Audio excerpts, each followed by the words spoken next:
On April 7, 2025, Microsoft dismissed two of its employees, Ibtihal Abu Saad and Vania Agrawal. This decision came after the engineers staged public protests during the company's 50th anniversary celebrations. The protests centered around Microsoft's continued supply of artificial intelligence technology to the Israeli military. Abu Saad and Agrawal argued that this technology was being used in ways that violated human rights, amounting to complicity in war crimes. Their actions raised significant questions about employee activism, corporate accountability, and the ethical implications of AI technology. The firings quickly became a focal point for debates about free speech within corporations and the responsibility of tech companies in the face of geopolitical conflict. They also highlighted the growing trend of employee activism, particularly within the tech industry, where workers are increasingly vocal about their employers' ethical and political stances. The incident served as a stark reminder of the potential consequences faced by employees who choose to publicly dissent against their companies, particularly on sensitive and controversial issues. Both Abu Saad and Agrawal were vocal critics of Microsoft's dealings with the Israeli military prior to their protests. Abu Saad, a software engineer based in Canada, sent numerous emails to high-ranking executives, outlining her concerns about the use of Microsoft's AI technology in surveillance and targeting systems. She argued that such technology was contributing to human rights violations against Palestinians. Agrawal, who was already planning to resign from the company, echoed these concerns. In her protest, she directly accused Microsoft of being complicit in the military-industrial complex and enabling surveillance, apartheid, and genocide. Their actions, while disruptive, stemmed from a deep sense of moral conviction. They believed that Microsoft's actions were contributing to harm and felt a responsibility to speak out, even if it meant risking their careers. Their protests were a desperate plea to their colleagues, to the company's leadership, and to the public to recognize the human cost of seemingly neutral technological advancements. Microsoft responded swiftly to the protests, terminating both employees. In an official statement, a spokesperson for the company emphasized the importance of employees raising concerns through appropriate channels.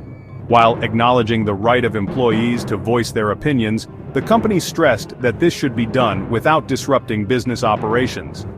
Microsoft argued that Abu Saad and Agrawal's actions were intended to cause maximum disruption and garner undue attention for their cause. The company specifically cited Abu Saad's email to executives as an admission of misconduct, claiming that it demonstrated a deliberate attempt to harm the company's reputation. They further justified her termination by stating that her actions violated company policy on just cause, willful misconduct, disobedience, or willful neglect of duty. This response underscored the tightrope that employees walk when attempting to balance their right to free speech with their responsibilities to their employer.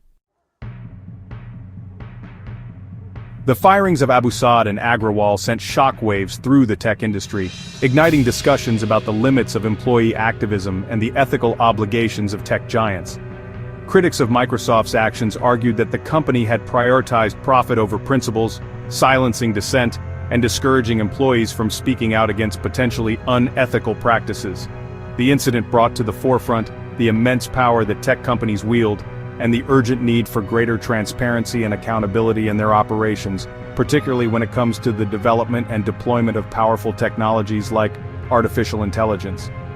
Many observers pointed out that the firings could have a chilling effect on employee activism within Microsoft and beyond, making workers hesitant to voice concerns about their company's practices for fear of losing their livelihoods.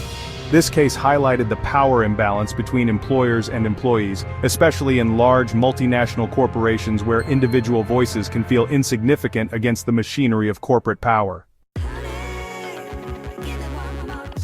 This was not the first time Microsoft employees had publicly challenged the company's actions. In recent years, there had been growing internal dissent over various issues, including the company's contracts with immigration and customs enforcement, its environmental impact, and its handling of workplace harassment allegations. In 2020, for instance, Microsoft employees staged a walkout to protest the company's contracts with the U.S. military, arguing that they were contributing to the development of technology used for lethal purposes. While these previous instances of activism did not result in the firing of employees, they demonstrated a growing willingness among Microsoft workers to hold their employer accountable for its actions. The firings of Abu Saad and Agrawal suggested a potential shift in the company's approach to employee dissent, signaling a lower tolerance for public criticism. The firings of Abu Saad and Agrawal took place against the backdrop of growing global concern about the ethical implications of artificial intelligence technology. As AI systems become increasingly sophisticated, their potential for misuse in areas such as warfare, surveillance, and social manipulation has become increasingly evident. This has led to calls for greater regulation of AI development and deployment, as well as for tech companies to take a more proactive role in ensuring that their products are used ethically and responsibly. The protests and subsequent firings highlighted the complexities of this issue, demonstrating the difficult choices faced by tech workers who are often caught between their loyalty to their employers and their own personal ethics. It also underscored the need for a broader societal conversation about the role of technology in society and the values that should guide its development and use. The firings of Abu Saad and Agrawal served as a stark reminder of the challenges faced by employees who choose to speak truth to power, particularly within the often opaque and unaccountable world of big tech. Their actions sparked a crucial conversation about the limits of corporate power, the importance of ethical considerations in technological development, and the right of employees to voice their dissent without fear of retribution. While the immediate outcome was the silencing of two dissenting voices, their actions may have a lasting impact, inspiring others to demand greater transparency and accountability from the tech giants that increasingly shape our world. The future of employee activism in the tech industry remains uncertain, but the events at Microsoft served as a potent reminder that the fight for ethical tech is far from over.